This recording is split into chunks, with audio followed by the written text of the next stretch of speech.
¿Qué tal? Les habla Jorge Gestoso. En el programa de hoy, ¿termina Milei su mandato? Se lo preguntamos a otro notable invitado, Jorge Elbaum, sociólogo directamente desde Buenos Aires. Jorge Elbaum, una cálida bienvenida al programa. Hola Jorge, ¿qué tal? ¿Cómo estás? Muchísimas gracias por la invitación. Como siempre, contento de compartir un rato de charla con vos. La alegría es también nuestra. Jorge, una reciente publicación en la revista uruguaya Caras y Caretas cita un título y ese título es, lo leo textualmente: Milei podría no terminar su mandato, el impacto de las elecciones en la provincia de Buenos Aires. ¿Podría no terminar su mandato?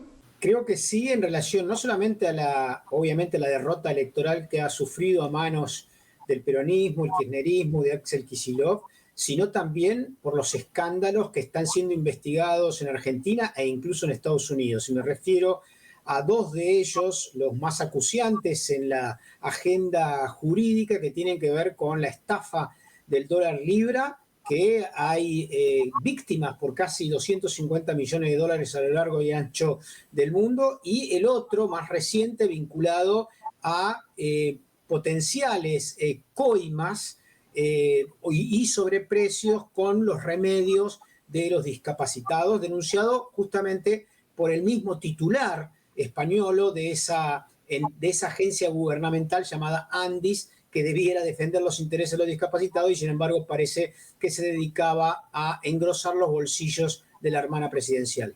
Acá estamos hablando de una paliza electoral, estamos hablando de que por lo menos Axel Kicillof le dio una paliza con 13 puntos porcentuales de ventaja, clara lectura de que el problema de su propuesta o su plan económico o su proyecto político no funciona como él hubiera querido. No, la realidad de lo que ha pasado es que, como en otras oportunidades en América Latina y también en Argentina, los proyectos neoliberales, sobre todo los que se llama de ajuste o de estabilización, tienen un primer momento en los cuales parte de la sociedad le entregan una confianza desmemoriada, porque todos esos planes de ajuste terminan básicamente generando desocupación, recesión, destrucción de empresas, sobre todo pequeñas y medianas, falta de crédito, intereses por las nubes, que es todas las cosas que estamos viviendo nuevamente, como vivimos en la dictadura, como vivimos durante el menemismo, con De la Rúa, y otra vez, lamentablemente, con Javier Milei. Eso es el plan económico y es obviamente la causa fundamental de por qué gran parte de los argentinos le están dando la espalda al proyecto de ajuste de Javier Milei.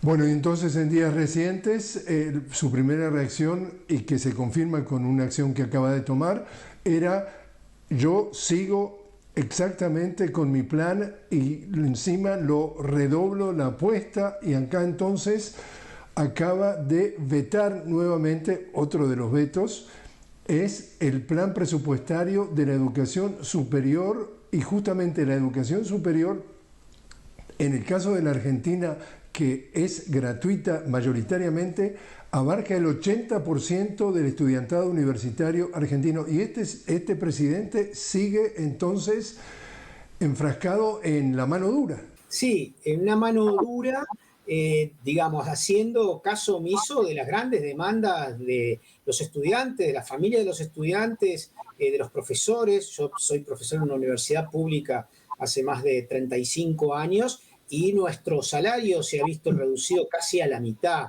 Además del veto vinculado al sistema universitario de educación superior, ha vetado nada más ni nada menos que la emergencia pediátrica, que es a todas luces una bandera importantísima vinculada a los casos clínicos más graves, sobre todo del Hospital Garrahan y de muy pocos otros hospitales del país, que está destruyendo y está generando obviamente una situación muy grave para esos pacientes niños y adolescentes. Entonces, el nivel de crueldad y de insensibilidad y de básicamente cerrazón y capricho vinculado al hecho de que un proyecto económico de ajuste estructural que pretende básicamente bajar la inflación es como su único objetivo y la gente obviamente queda fuera de todo ese proyecto. Cuando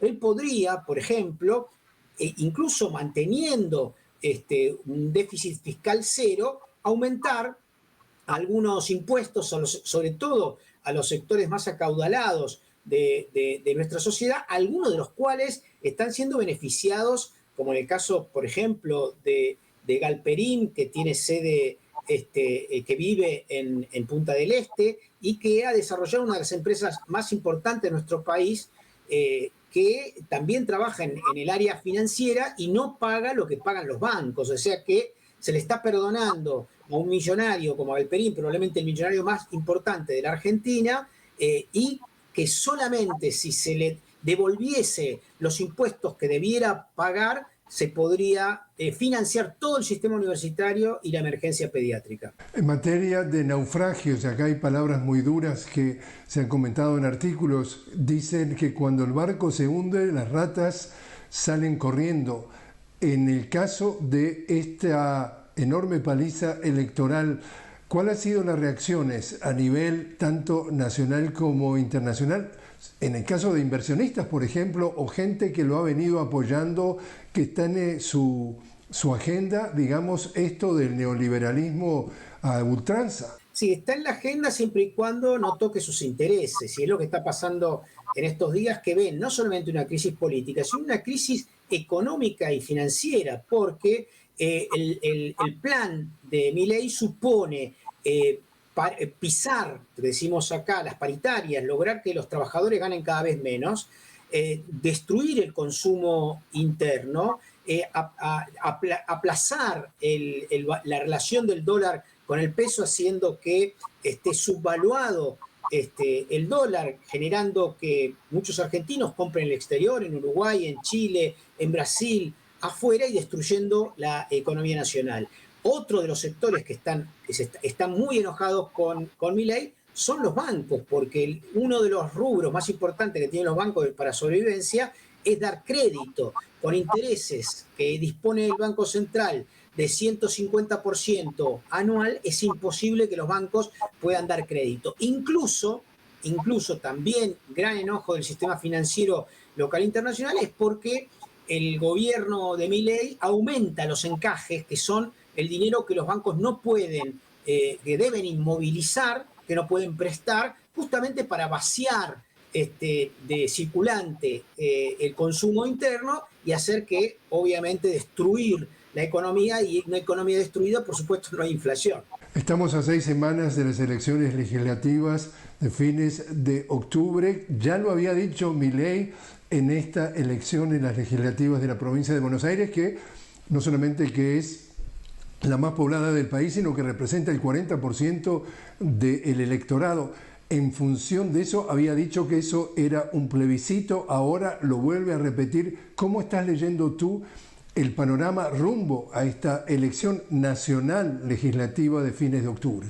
Bueno, en realidad los peligros del gobierno son enormes, que tienen que ver fundamentalmente con el aspecto económico-financiero, en segundo nivel con la corrupción, que todos los días sale un caso diferente vinculado a un año y medio apenas del gobierno. Y un tercer elemento que aparece muy fuerte es la desconfianza que produce un presidente que carece de templanza, que muestra evidencias de desorden psíquico y incapacidad de control emocional, que van deteriorando su imagen y generan al interior de la sociedad un sentimiento de enojo, básicamente, y de frustración a muy poco tiempo de haber iniciado su gobierno.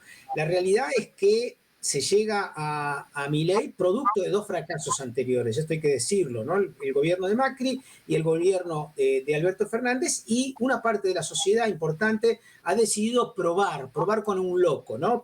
Como dicen acá en términos de sociología de la cultura, probar con un loco a ver si se sale de una lógica que incluía, por supuesto, aspectos prebendarios. En el caso de Alberto Fernández quedaron claros con festejos de cumpleaños en pleno momento del COVID, etcétera. Y bueno, la sociedad ahora se está dando cuenta rápidamente que no es por ahí y que Milei es alguien que carece de los elementos básicos, si se quiere, de templanza, de equilibrio emocional para dar una salida colectiva a los problemas de nuestro país. ¿Hay alguna encuesta o encuestas que tú estás siguiendo o que tú respetas que pueda dar un indicio que en cuanto a qué sería el nivel de apoyo de su gestión en esta próxima elección legislativa? La realidad es que las encuestadoras que trabajaron para la última elección en la provincia de Buenos Aires han fallado muy fuerte y estamos en un proceso, básicamente aquellos que hacemos análisis político, de bastante desconfianza. Pronosticaban unas diferencias mínimas, hablaban de empate técnico y eso repitió incluso el propio Milei, que había adelantado la necesidad de ponerle el último clavo al cajón del peronismo, del kirchnerismo, y obviamente no fue el caso. Así que más que las encuestas, creo que en las próximas semanas, sobre todo respecto a los vetos que está generando y que va a seguir generando el propio Milei, vamos a tener noticias, sobre todo del movimiento sindical, por un lado, de una potencial marcha universitaria, que la primera del año pasado fue muy importante, y de otros mecanismos de repudio a un gobierno insensible, pero fundamentalmente es insensible porque podría solucionar fácilmente algunos de los problemas.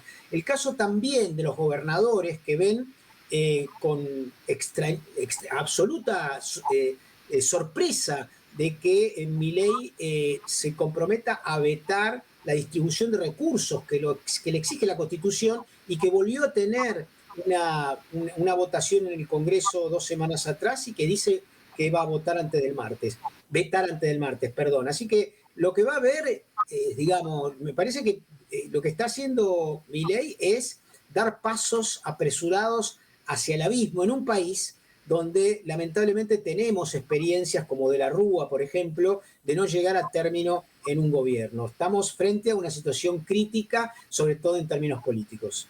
Jorge, te invito a hacer una pequeña pausa. Estamos hablando con Jorge Elbaum directamente desde Buenos Aires. Jorge, sociólogo, estábamos hablando de si Milei llega al fin de su mandato. Y cuando regresemos, Jorge, me gustaría hablar sobre el panorama que estás observando, leyendo y precisamente desmenuzando sobre la situación en América Latina. Ya regresamos.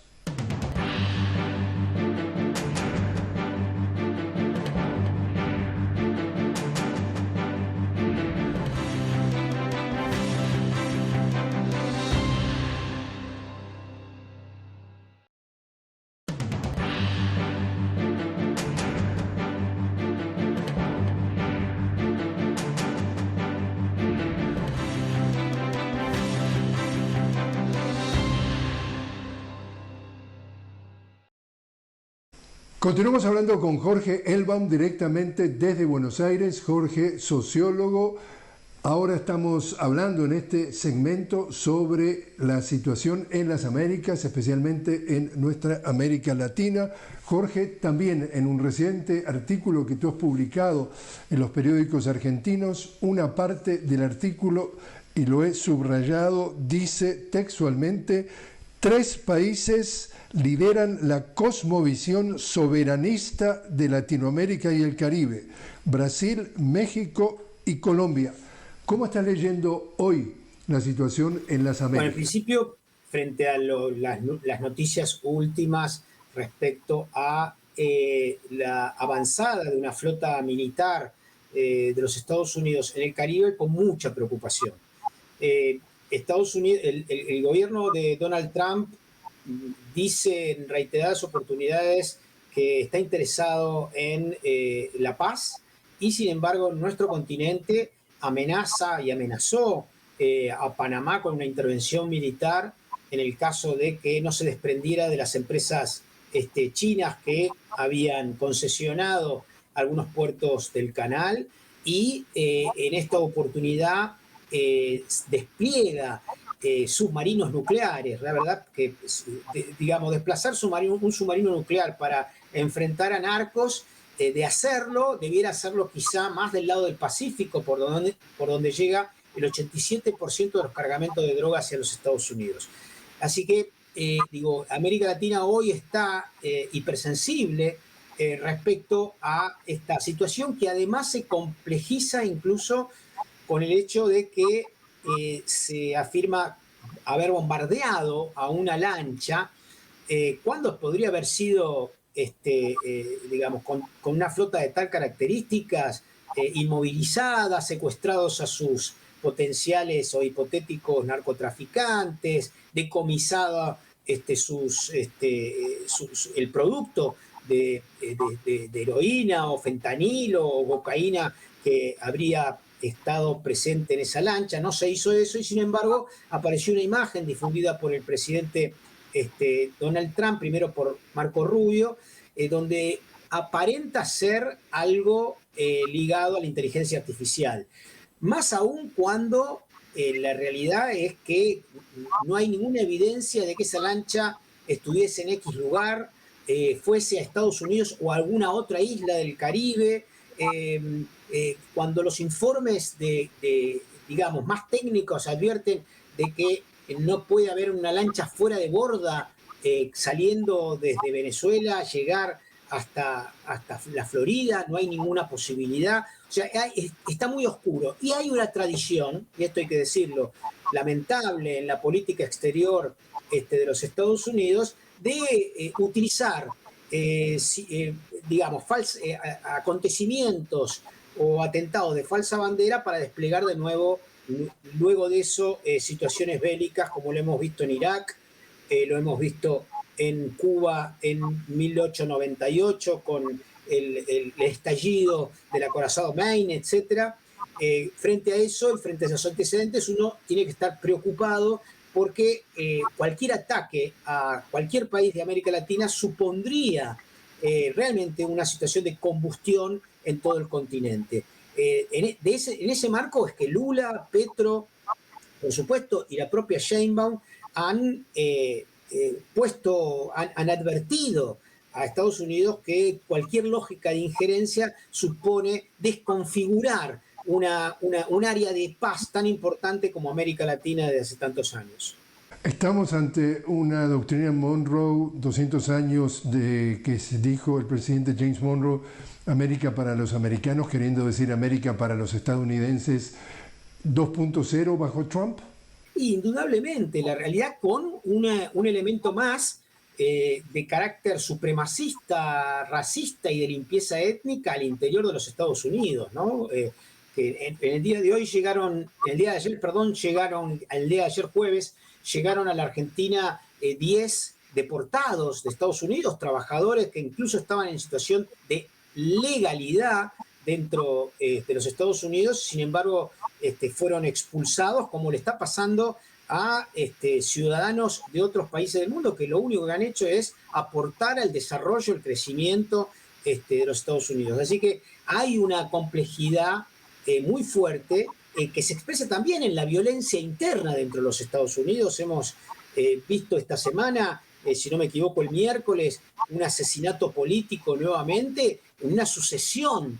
Hoy, en el día miércoles y jueves, el New York Times hizo referencia a un desarrollo de cómo la violencia política se multiplica dentro de los Estados Unidos, sumado al hecho de la aportación de armas, que es una característica trágica de ese país. Estados Unidos está teniendo para el 2024 casi 12 homicidios cada 100.000 habitantes, que es un número que multiplica por 3 o por 4 lo de Argentina y Uruguay, ¿no? Es decir, para dar un ejemplo, es realmente muy terrible el hecho de que la violencia que se expresa hacia afuera de los Estados Unidos también tiene un elemento evidente hacia adentro, incluso en su formato de violencia política. Bueno, justamente te haces referencia de que el miércoles fue asesinado, se llama Charlie Kirk, y estamos hablando cómo lo define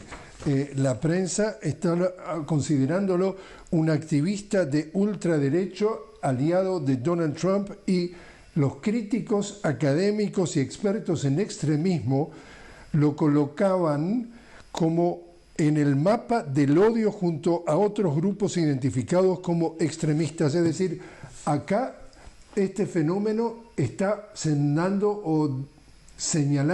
qué mensaje, Jorge. ¿Cómo estás leyendo esto dentro de, no solamente de Estados Unidos, sino esto cómo repercute con la intolerancia de un Jair Bolsonaro, un Kast en Chile, etcétera, etcétera, los personajes que tenemos en Yo creo nuestra que cuando región? la política se contamina de odio y da lugar, como en el caso de este joven de 31 años que fue asesinado, por ejemplo, cuestionaba el hecho que la Corte Suprema haya dispuesto en los Estados Unidos que en 1964 los afrodescendientes tengan en todos los estados derecho a voto. Dijo que fue un grave error haberle dado el derecho a voto a todos los afrodescendientes. Dijo que la comunidad y LGTBI es dañina para los Estados Unidos. Es decir, sembrar el odio, la falta, digamos, cuando la política se convierte en un espacio de generación de diatribas, de insultos, como estamos sufriendo en Argentina fuertemente. Milei durante un año y medio ha dicho frases como no odiamos lo suficiente a los periodistas. Ha votado en contra en las Naciones Unidas acerca del derecho de los niños y los jóvenes. Digamos, estamos frente en América y en algunos otros países del mundo a una irrupción de una reacción, ¿no? Una práctica reaccionaria de derecha muy peligrosa, que obviamente lleva a que otros sectores también ligados a la violencia se retroalimenten. Y creo que hay que bajar en todos los lugares el espacio para el odio, hay que reivindicar el diálogo y la diferencia como espacio del debate público, de la democracia. Diferir no constituye ser un enemigo de nadie.